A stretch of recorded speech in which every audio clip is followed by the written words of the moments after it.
Good afternoon, everyone. Good afternoon. Today is Sunday, March 28th, and this is Life Matters. Come on, let's talk about it.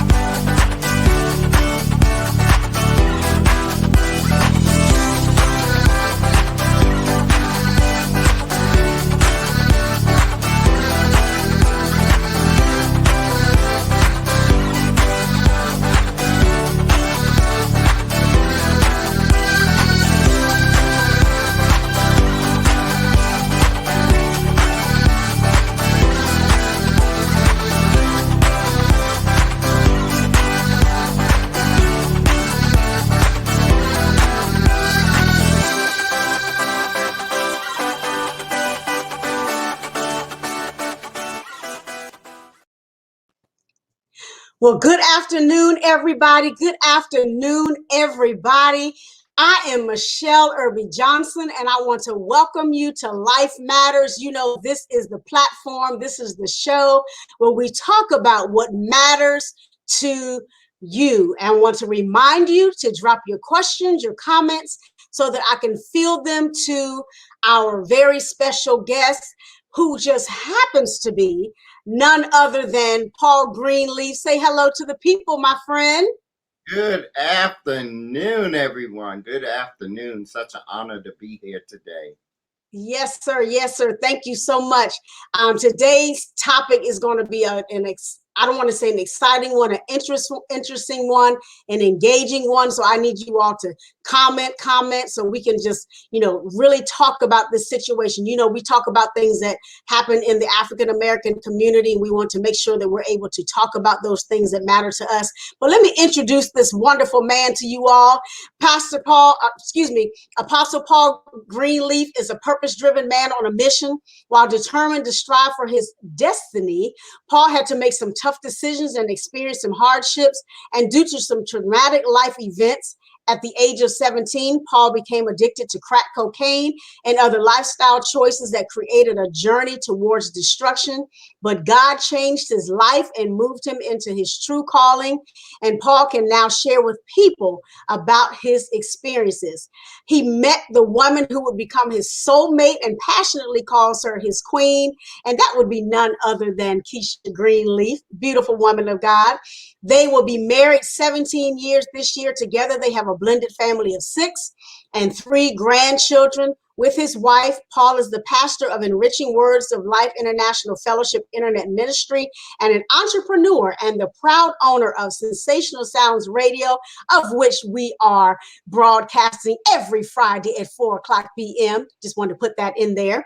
And he is also an entrepreneur over Royal Chic Beauty Supply and GP&K Graphic Designs.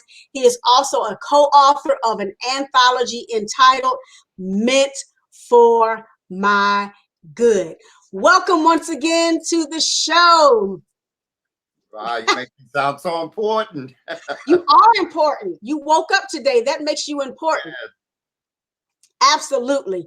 So we're going to dive right into this topic, everyone. And so this is a topic that people don't typically talk about. And as a counselor, I deal with people who have, various residual effects of this particular topic. So today we're talking about childhood rape and abuse. We're talking about an adult's story. And typically we don't hear from a man who has had this experience, but today we're going to lean into Apostle Paul Greenleaf's into his story and learn a little bit about his history and all of the things that occurred. So let's dive right in, sir. Tell us a little bit about your story. Give us your experience. Well, it's a dramatic story. At the age of 10, my sisters, at the time, my sister's children's father began to rape me at the age of 10. And I first didn't understand what was going on. I was still very young, very naive.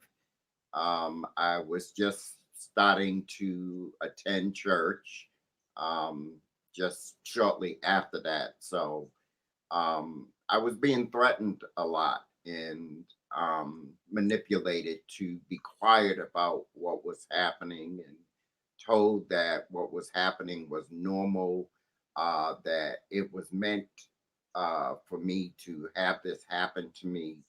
Um, so my mind was being manipulated and my thoughts were being manipulated by this person as to how I was to be obedient to him and to let him have control over my body, my mind, and really my being. Um, it went on for quite a while during my younger years. I was being molested, raped, and abused by him for a good 5 years. Okay. And so, for our audience sake, when you say rape and molestation, some people equate them, some people separate them.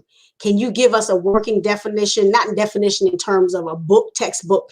When you say rape, does that mean you were pulled to the side and had something done to you? Or was it, you know, just mere fondling? So a lot of people, they interchange them. Some people use them separately. Give us a broader stroke of what you mean when you say raped. And I don't want to open old wounds, but just give us a glimpse of what does that mean? What does that word mean in your mind? What does rape mean? Is it different from molestation, or are they the same? To me, it was the same. He was physically having sex with me, anal sex, Okay. as a male. And it was rape. It was against my will. I was not willing to do it, but I was being forced to do it. And it also was molestation because of my age. I was underage, I was Yeah. 10 years old. And it went on, from the time that I was 10 probably till I was 14. And, Okay. it became a norm, but it was still against my will. I knew anytime that he was going to be babysitting me or I was going to be left alone, what was going to happen, but I had no control over it. So that's why I say it was rape and molestation. Thank you for that. Um, and again, my questions are not meant to um, unearth, because as a counselor, I understand certain things that you say and ask, creates triggers and all of these different things.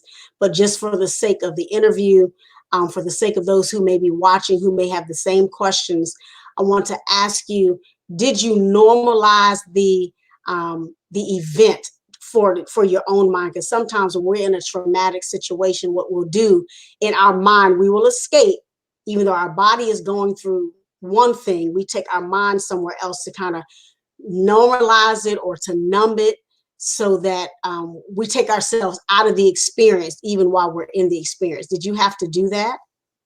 Uh, it's been so long, I forget, Hmm. because I've blocked a lot of that experience out. I know I got to a point where it just became normal, and the way that he had my mind conditioned, um, I felt like it was my duty to do whatever he asked me. And my mind, the enemy, that spirit began to condition me to the point where, well, this was what my body was meant for, a man's desire to have his way with me. And because I had never had sex with anyone else, never experienced, back then, of course, porn was not as popular as it is now. There were Playboy magazines and whatever that I saw, but I really didn't understand them, so the interaction that him and I had was the first interaction that I'd ever had sexually.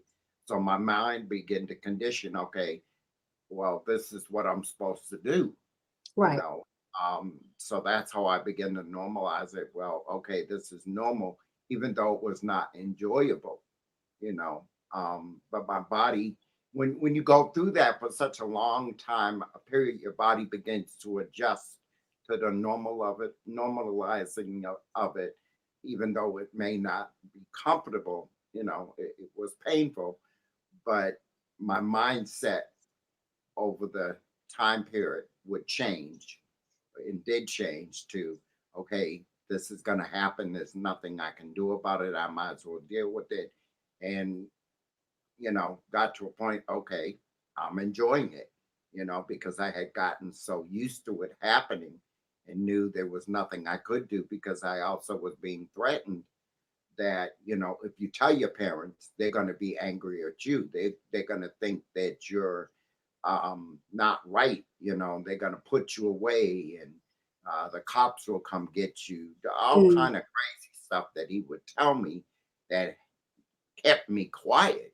You know, Yeah, I'm so glad you said the part about um, the the that it was your first encounter. And this is something that I tell people when, we deal with, children or people who their first encounter is with someone of the same sex. The what happens is their first, if that's their introduction, then that's what they own, that's the only thing they know. And like you said, they think that is the normal thing, that's the way it's supposed to be. And so they're not given a choice to say whether I want to be with a man or I want to be with a woman. They're mhm, forced to be um their first experience, sexual experience, causes them to be shaped in a certain way. um mhm. and albeit, you can escape it, some people don't know how to escape it. So And I let did me for let years. yeah, so let me ask you this question, and again, you can answer it or not answer it. Do you think that your experience of being molested as a young boy um created a desire for an alternative lifestyle, if I can put it that way? Most definitely, yes, it did. I mean, because of the years that it continued to happen, but then also because of the people that, or the woman of God that God placed in my life, I began to learn that that lifestyle was not meant for me. My godmother, who is Bishop Linda Reed, came into my life around that time. And that's when I really began to get into church and begin to realize, okay, the things that were happening to me were a sin, even though I still was not talking about it. But, people begin to recognize things, in the spirit on me. Oh, well, he's gay and so on and so forth. Because, of course, I wasn't open about it. Um, but I was different, people could tell. And I began to be attracted to other young boys and men, because that's all I knew. But then also there was another side of me that I was very attracted to a young lady that became my first wife, you know. Um, so it was a struggle. It was a power struggle of, okay, should I be with men or should I be with this woman? Because my mind was always conditioned to, well, you only know about really being with a man. You don't know how to love a woman. You really don't know how to be intimate with a woman, because it was always with that gentleman, Mhm. and of course after that happened, for a while I didn't do anything, but then, I began to, what people say, experiment, and it I don't want to say it irks me, it drives me crazy, but when people say, well, you were born this way. No, I was not born that way. I was conditioned that way. My spirit and my mind was conditioned that way. It's not something that I asked to happen. So that's why I'm not ashamed to talk about my past, because my past is my past. And my past has made me who I am today. And that's a strong man of God that can talk about what's happened to me, because I want other young men to know you're not born that way. Something had to happen to you. Some kind of Yeah. spirit had to attach to you or somebody do something to you to condition you to that. We're not born, we're born, you were born a female. I was born a man. And you were meant to have female feelings for men. I was meant to have male feelings for a female, not male, male, and female to female. We're not born with those feelings. They're conditioned or transferred to us. You know, they can transfer, no one not put their hands on you sexually, but they can transfer to your children or another person just by being in that atmosphere of another person that is that way. I'm so glad that you said that. Because when I try to explain to people the same thing, we're not born a particular way, we're not born that way.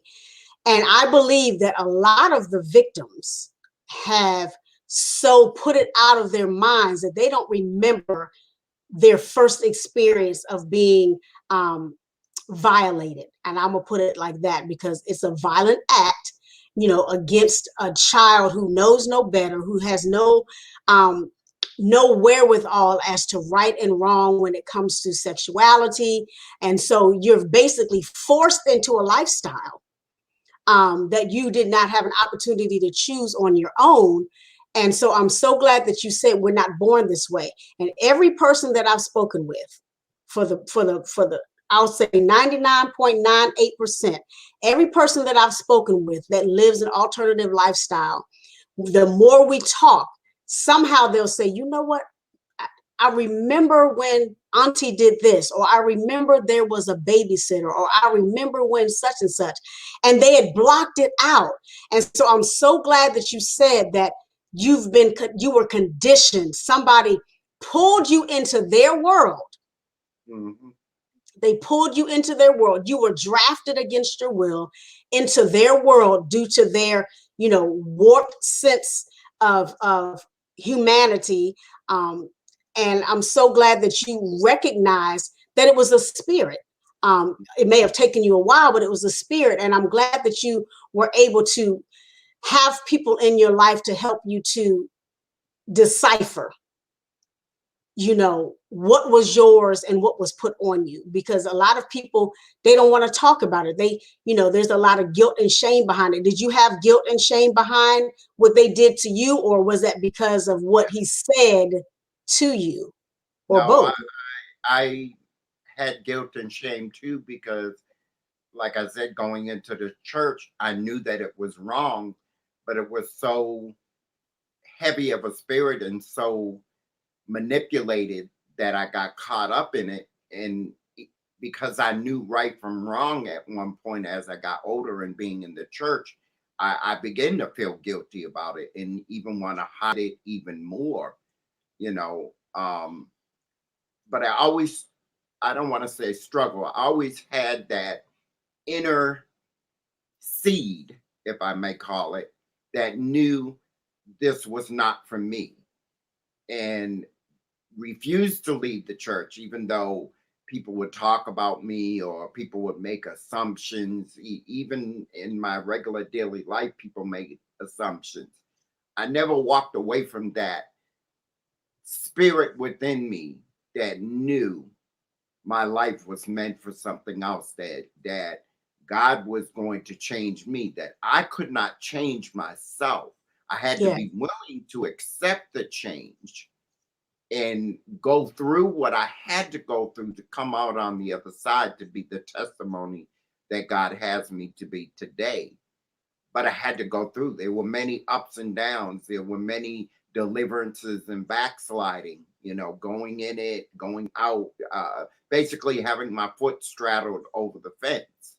It's like a drug, and people Yeah. don't realize that it's an addictive spirit. It's an addictive spirit. My God. it's it's it's the Ooh, it's the same with you. What I mean, let's just put it in context. When you first have your sexual experience, and it's uh uh man and woman, your first experience opens you up. So it opens your spirit up to sexual activity, desire, lust, all of these different things. So there's no difference, with having an encounter with the same sex partner when somebody, rapes you or takes your virginity from you. Um, mm, if that's your first experience and it opens you up, so eventually, of course, your spirit is going to yearn for it eventually, because that's all you knew. right. When I, first jumped off the island, I call it Virgin Island. When I first jumped off the island, I didn't, I got to be creative. I didn't have, the desire before, but once you start doing it, your body craves it. And so, like Mhm. you said, eventually, even though it hurt, you got used to it, you normalized it, and then you wanted it, and then you translated that into other areas of your life. Am I right? Yeah. And I also craved what a lot of people don't understand, and a lot of single moms, I hope they're listening, that are raising boys that don't have a father. I begin to look to um that companionship with the man, because I didn't have that father figure in my life. And you have to understand, being of a young age and this person being 10, 20, 30 years older than me, it Mm. was it was like a I know it may sound strange, but it's not. It Mm-mm. replaced that love, that hugging of a father. That's why I always hugged my sons. And people would be like, "Why do you kiss your sons?" I want them to know that I love them, that they don't have to go outside and find that affection that a father and a son have for another. That's There's nothing wrong with the father and the son having affection, you know, that's with it out with without it being overboard, if you understand what I mean. I There's do, I nothing do, wrong I with do. the father giving his son a kiss, or hugging him, or letting him know it's okay to cry. If you cry, you're not a man. That's not so. Mm-mm. Jesus cried, and he was the best man that I ever known. You Come on, know, sir. so affection between a father and a son is very important, and I didn't have that. So that didn't help. When I would yearn for that, I would look for a man to get that. And the only way I knew it to get it was sexually, Because that's what because you were familiar that's how with. it was conditioned. Yeah. So it became a lifestyle, and I began to realize, well, I can get that same affection from a woman and feel the same way. It's like when I met my wife, she's probably going to throw a book at me from the other room. So if you see one fly, we're very transparent about it. We didn't wait till we were married, but that had been the first time in years that I had been with a woman, and I was blown away. I was like, "Whoa, gee, This okay, is different. that's good." I'm gonna say she threw it on me, and um, that's why, people don't understand when I say she saved my life, because she was the key to bring back to me that affection that you can have, and that love that you can have with a woman. And ever since, I've wanted nothing else, you know. That's amazing. And it was nothing but God, you know. And see, here's the key, Michelle, if I may. Yes. Um, my first wife condoned what they would call me being bisexual. So it wasn't just us in the marriage. There were other keys that were coming into the marriage. There were other pieces being played into the marriage, So I was still able to get what I felt I needed, plus her, you Oh, know. Uh, and then it brought other things into the marriage. There were times that we had threesomes with other menage a women. Not with another. We never did it with another man, but with other women, with two lesbian women. Um, you know, um, so there were all kind of other plays, and it got to a point where I didn't even enjoy sex anymore. Because it was like, I don't know why. It got to a point where I had to have it, but I wasn't enjoying it. I'm so glad that you what you said so much there. Let me sort my thoughts here. When you talked about in your first marriage and the things that you experienced, the things that were introduced into your home, what people don't understand is that spirits bring spirits.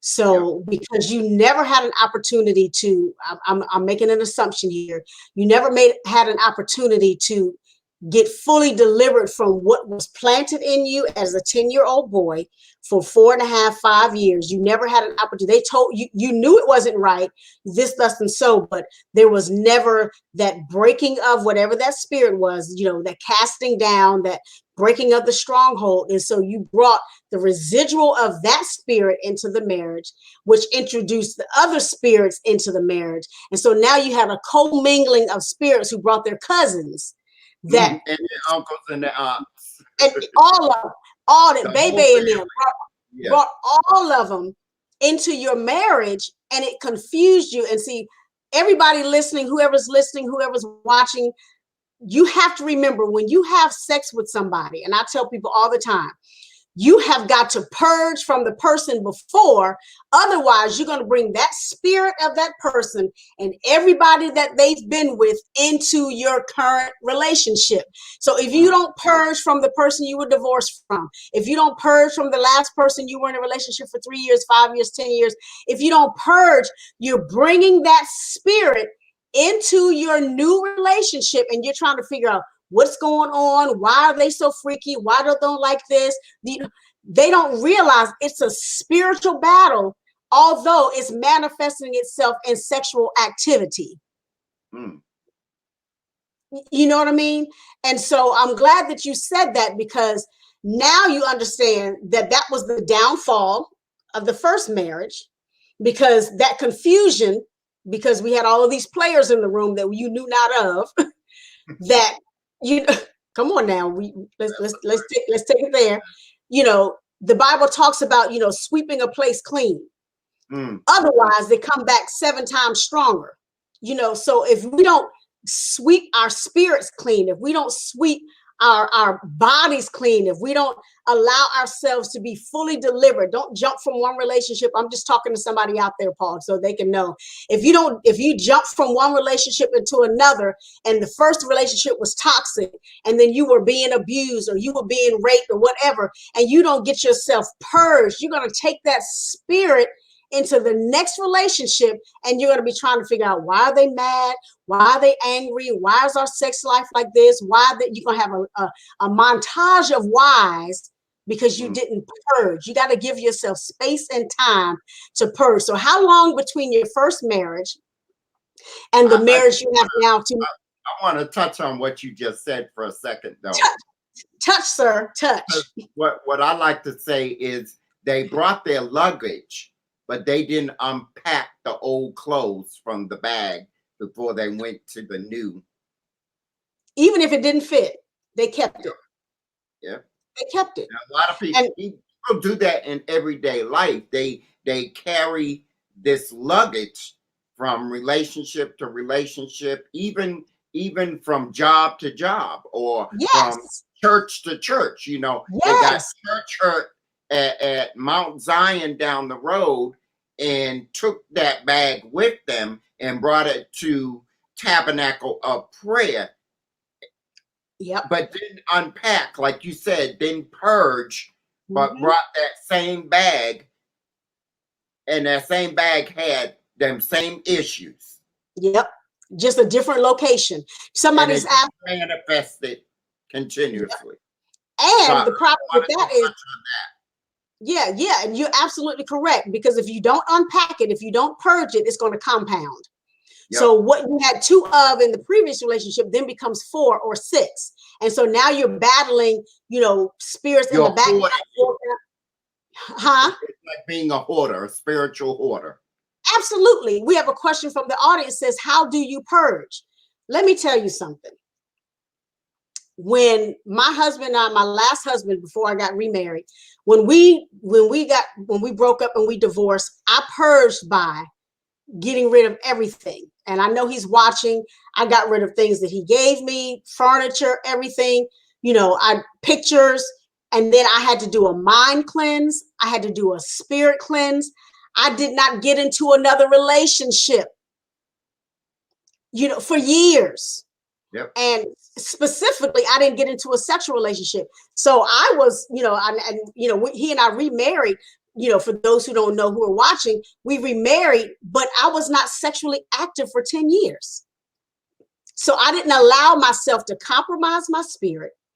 I didn't allow people to pour things into my heart and into my spirit, because I wanted to make sure when I was ready to remarry that I was solely going to be his in the sight of God. And so a lot of people don't purge because they don't know that they have to take time to comb through why they got into the relationship, comb through why they stayed in a relationship, comb through why they chose that person, comb through all, you have to ask yourself a bucket load of questions, because it's not just about getting rid of their cell phone or getting rid of their t-shirt or getting rid of the pillow they slept on. No, you have to do an intrinsic, internal purging.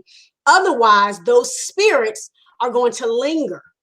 And even if it's just a little bit of residue, it's going to be so much so that it's going to contaminate the new stuff that comes in.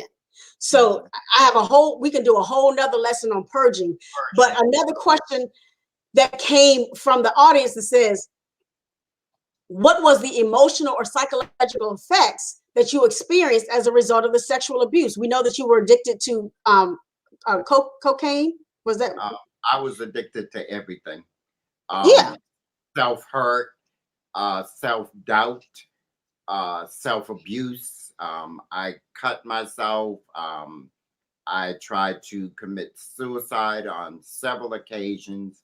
I dealt with depression, alcohol, anything I could find to escape the reality of what my life was, that I knew that it wasn't supposed to be, but was having a hard time getting out of it.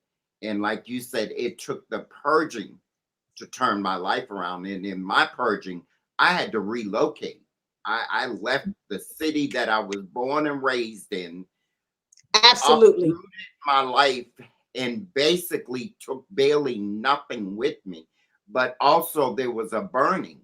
Um, I had all kind of porn in my house, porn magazines, whatever, and I took them to a pastor in the city that I was living at the time, and I told him, I said, God said the time is now that my life is going to change. And there were people that began to prophesy in my life and say, you're getting ready to move. I said, I am. And I was like, okay. And God orchestrated the whole thing, because I was getting to a point where I can't live like this, God. I'm tired of being confused, because I was confused. Am I straight? Am I gay? Am I bi? Am I?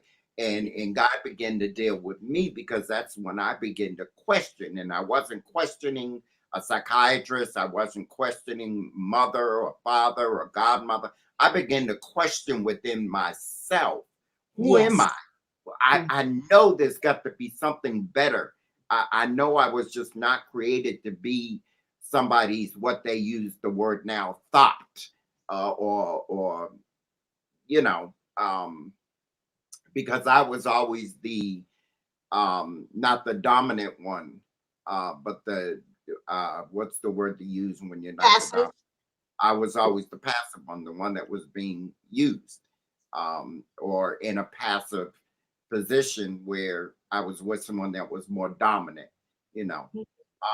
So the purging for me was the uprooting and moving to a whole nother city that I had never been to, and becoming to be alone a lot of times, not being any relationships. Exactly what you said, just beginning the unpacking. It took time.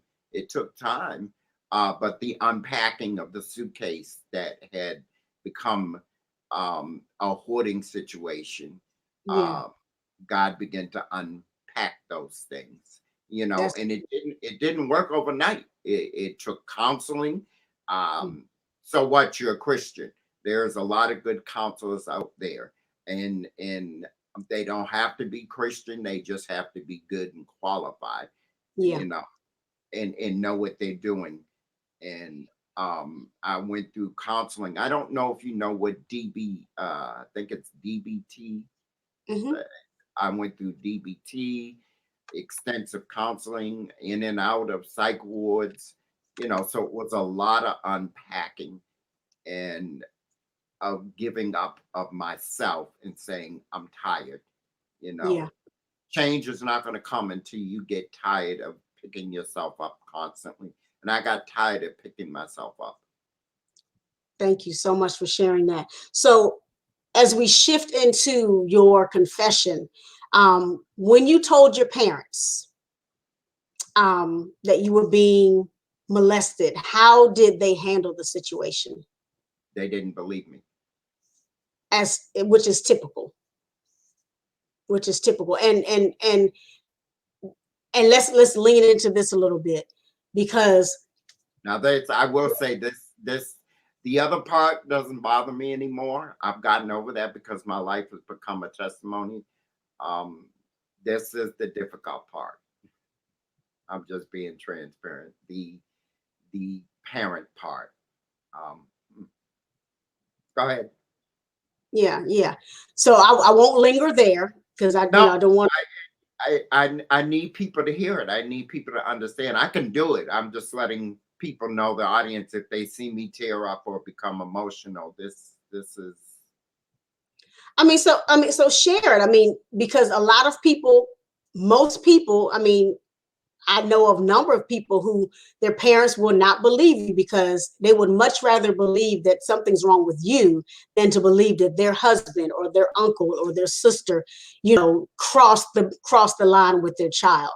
So just give us a snippet of how that made you feel. Because again, I don't want to re-traumatize you. I don't want you to have to go through that, relive that. Um, oh, it's particularly, not. I look at it, it's not re-traumatizing. It's sharing my story so someone else can get through too. It's my testimony, Michelle. yeah, It's my life, and it was meant. What happened to me, and I want people to understand this. What happened to me was meant to happen because God knew it was going to be my testimony.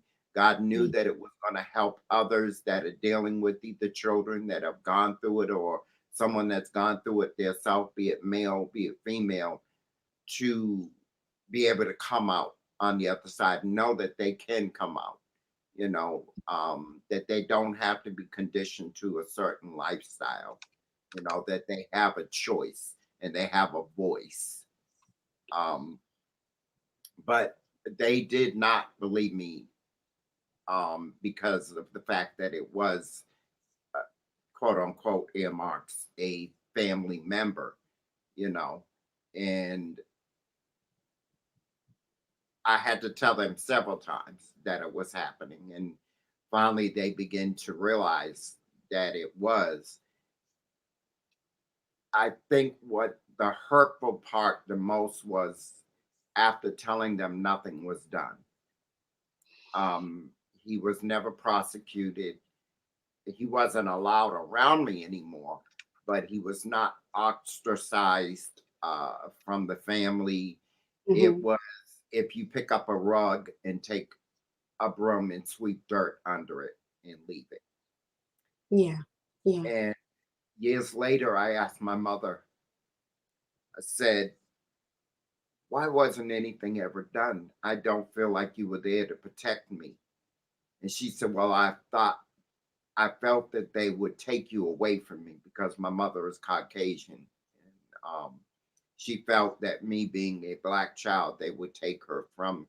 I said, but my father wouldn't allow that. So I don't believe that. I don't receive it. I don't accept it. You could have done something. You know, yeah, I was being raped. Why would they take you from me? You know, well, we didn't want to put you. It was just every time it was brought up, it was an excuse after an excuse. And even till this day, um, I haven't accepted it.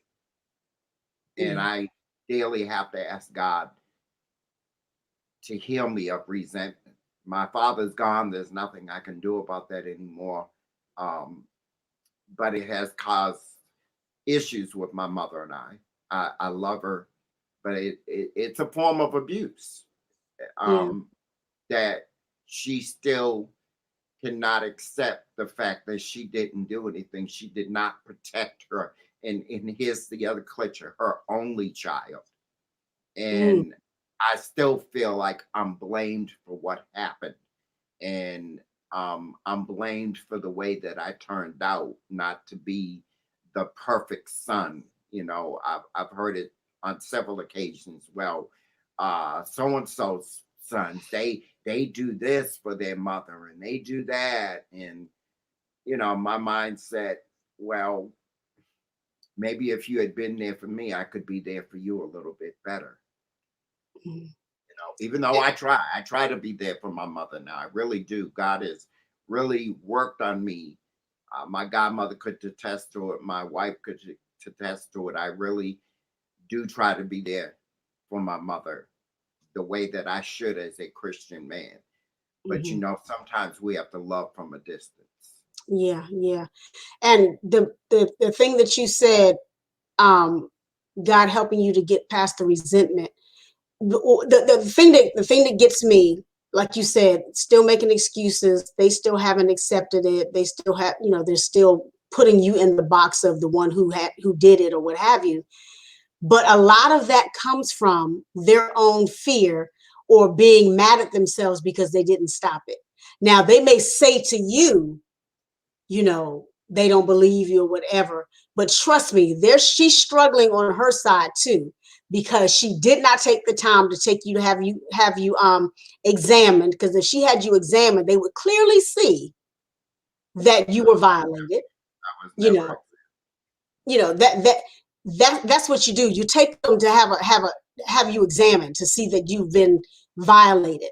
Um, but again, that's her own guilt. So You have to when remember when I was raised, Mhm. I was being raised by a white woman in an era when white women weren't supposed to have multiracial children. It was before busing, So she's used all of these things as an excuse. Yeah, Uh, but that's her crutch. That's her crutch. I mean, and abusers or those who are privy to the abuse or what I call enablers, they're going to use the excuse because they want to take the onus off of them. So when we recognize that, then we just have to turn it over to God and say, you know what, God, there's nothing I can do about their mindset about it, because they have to sit in their own stew, if you will. Because believe me, she's stewing about it to some degree. She'll never admit it to you, I promise you, but she's stewing about her. She's stewing about her own inactivity. She's stewing about her own, inability to comfort, to save, to safeguard you. I mean, where was your safe place? When you were going through this, who was your safe place? my godmother. Your godmother. So, and I was just telling somebody this earlier. We cannot have expectations that people are just incapable of meeting. Even if that's our desire, we cannot make people meet our expectations, albeit they may be, real to us. The scope from the other person's side, it doesn't mean anything. And so when we have these expectations that are not met, we get disappointed. But if we look at it from a different lens, saying they don't have my mind, they don't have my spirit, they don't have me, they don't think like I do. So let me ask why I'm expecting this, why I expect them to feel a certain way, why I expect them to like me or expect this or whatever. And then when you comb through that, then you'll realize I don't have to be disappointed, because that unmet expectation was not my fault. It wasn't their fault, because they didn't come to this world to fulfill my expectations. You know what I mean? And so just laying that out there. So let me ask you this. Do you have any resentment for your abuser? Or did you? I did for a long time. And how did And you get past that? Um, I wrote a letter. Mm, You know, he never got it. He died. But there was a time in my life that if even as a man of God, um, and it was my wife and counseling that helped me too. Um, but there was a time in my life that I still had nightmares. Um, and I would say if I saw him laying on the ground bleeding to death, I would walk over him and spit on him. mm. But God Um, has delivered you. oh yeah, God has delivered me. But Yes, that's your that was your reality though. that was That my was your reality. reality. Because he took your innocence. Um, Everything. yeah, I mean, but it started with your innocence. When we look back, when we, from a counseling perspective, a pastoral perspective, when we look back over people's lives, if you don't get to the root, you're not going to bear fruit. So when I ask people certain questions, or if I'm counseling a woman or I'm talking to somebody, I always tell them, I said, let's go back. People say, well, don't look back. No, sometimes you have to go back because that root has spawned a number of different types of fruit in your life, whether it's sexual activity, whether it's sexual orientation, whether it's the fact that you can't keep a job, not you, just saying in general, you can't keep a job, or you can't keep friends, or you can't get your credit score up, or you can't, all of these things that are going on in people's lives, when you look at them, there's a root. So when you find that you can't succeed in various areas of your life, there's something that is in you, intrinsic. There's something that is in you that happened to you, that you may not remember, or you may remember, that your inactivity or inability is the fruit of that root. So you always have to go back to it. So when I'm talking to people, or when you're pastoring people or what have you, and people say they can't get rid of this, or they're like, well, this is just me and this is my attitude, you have to deal with it. No, let's find out where that came from. Mhm. And so when we're talking to someone who's been molested or raped as a child, and they're walking as an adult, and they don't unearth that, it's going to manifest in so many different areas of their lives, and they'll have no idea why. Right. They'll have no idea why. Um, so any residual effects? I mean, I know you're married to the beautiful Miss Keisha Greenleaf now, but are there any residual effects that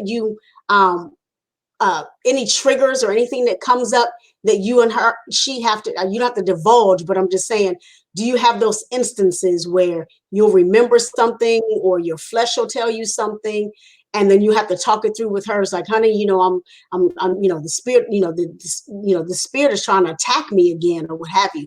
Do you ever have those moments where you have I to go have, back and, yes. And I've told her, sometimes the enemy is try to attack me in my dreams, and mm-hmm, I have to bind them. And the one thing I love about my wife is when we met, I laid all the cards out on the table. I what I say is I took the deck of cards and I went from ace to the last card the and two? told her everything. Everything. Didn't leave. Put it this way, I opened up the suitcase and unpacked it in front of her. And That's her first response was, your past is your past. Because I wanted to go in with a clean slate. I did not want to go into, like you said earlier, I was not going into another relationship without the person knowing everything that they needed to know about me. Now, we still had rough patches, we still had some unpacking to do. I'm Uh, sure. but God unpacked us and repacked us right, you know. That's And amazing. sometimes He's got to unpack us again and repack us, you know, Mm-hmm. because some dust will creep in, Yeah.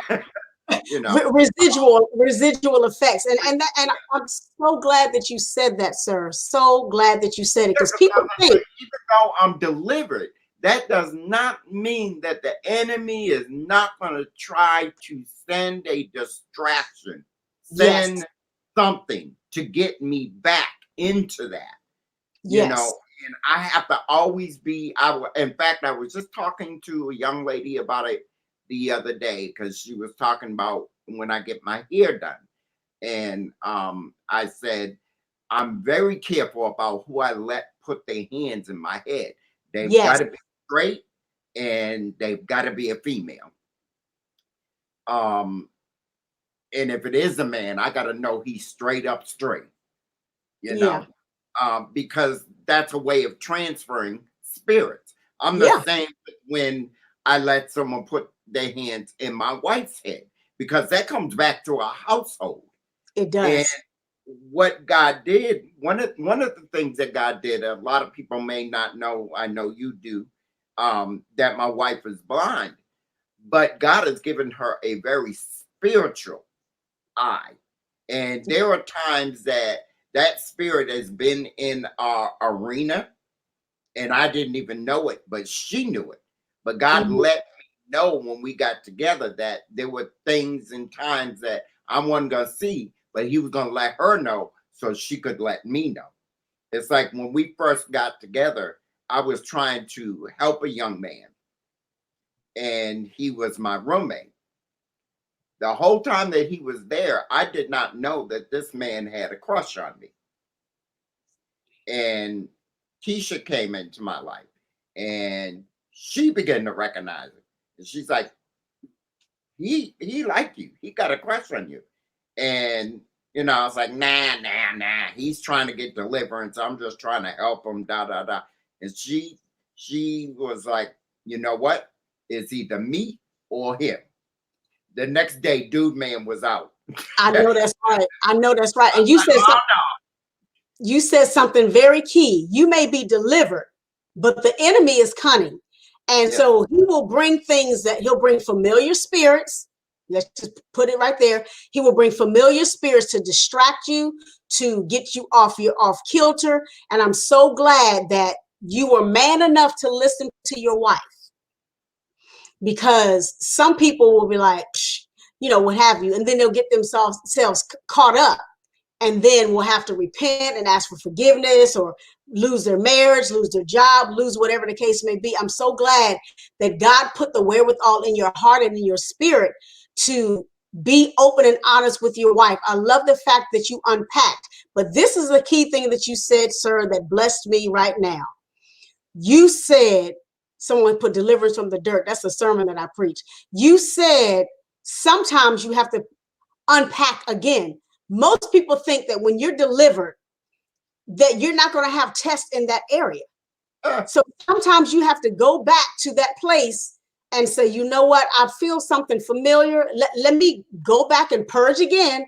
Holy Spirit, come in and do what you have to do, because I'm feeling this. I'm sensing there's an attack on the horizon. That's You the gotta enemy watch is. your atmosphere too, though, Michelle, because Yeah. you can be. I have been in situations that I've been in church, and no lie, the homosexual spirit is rampant in the church, even though they're saying they saved, they're sanctified, Holy Ghost filled. You're I've right. been in a church service and had to come home and spiritually unpack myself because that spirit was so rampant that I would see myself moving my head a certain way, or do my hand a certain way, or talk a certain way, because that spirit was trying to attach, not necessarily sexually, but Yeah. just in general. That my wife would even pick up on it. Well, honey, you did move your arm or your hand a certain way. Can't see, but know. See, that's the Yeah. thing. God has given her the spirit to even know I move my hand or my head a certain way that people would consider, oh, he gay. You know, Uh-huh. Uh-huh. um, Uh-huh. you got to be careful what you watch, Yeah, uh, absolutely. who you're around. Um, Mm-hmm. it's all kind of ways that things can creep in. Yeah. And there are certain TV shows, I'm not going to say live, that I enjoy watching. But then sometimes I realize, you know what, I need to pull back from that because I'm saying certain things. Yeah.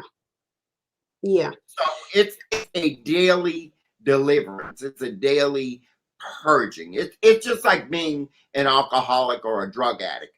You Yeah. cannot indulge in it or be in that atmosphere of it, or it's gonna catch you sooner or later. Because Yeah. it's like a dog following its master. It's Yeah. at your back constantly. You know how like a dog loves his master and he's constantly behind him following? Your Mm-hmm. is the same way. It's constantly gonna be behind you, following you, but you gotta Yeah. constantly be looking back to Yeah. make I sure was that an it's alcoholic. So I know, catching and biting you. yeah, I was an alcoholic, so I know exactly what you're talking about. I tell you, this thing has been so rich. We're almost out of time. I promise you, we probably need to do a part two. That was somebody commented, you need a part two to this. Absolutely. I'm open. I'm sure we're gonna have to figure that out. We're gonna do a part two to this. Ladies and gentlemen, we've been talking to Apostle Paul Greenleaf, and we have been talking about childhood rape and abuse and adults' story.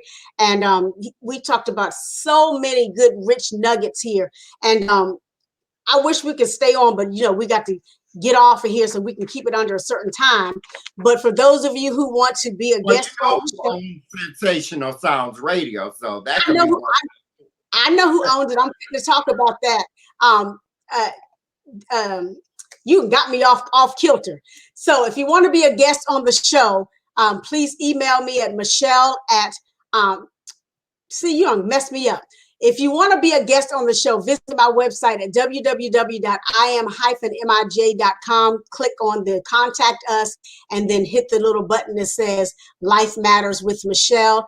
If you're just joining us and you want to watch the rest of it or go from the beginning, go to YouTube, Life Matters with Michele TV official.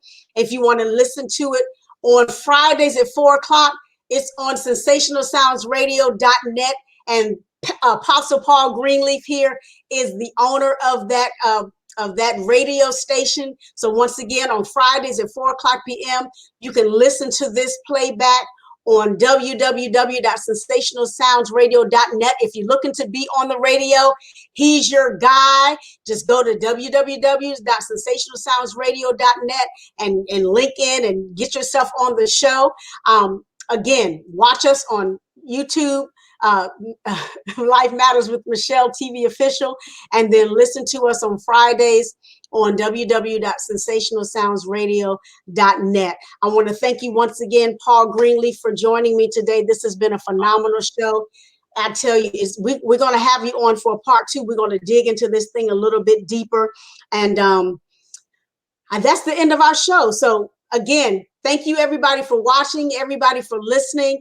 Remember, this is Life Matters, where we talk about what matters to you, and you. We will talk to you again real soon. Be blessed and have a blessed week. Bye-bye.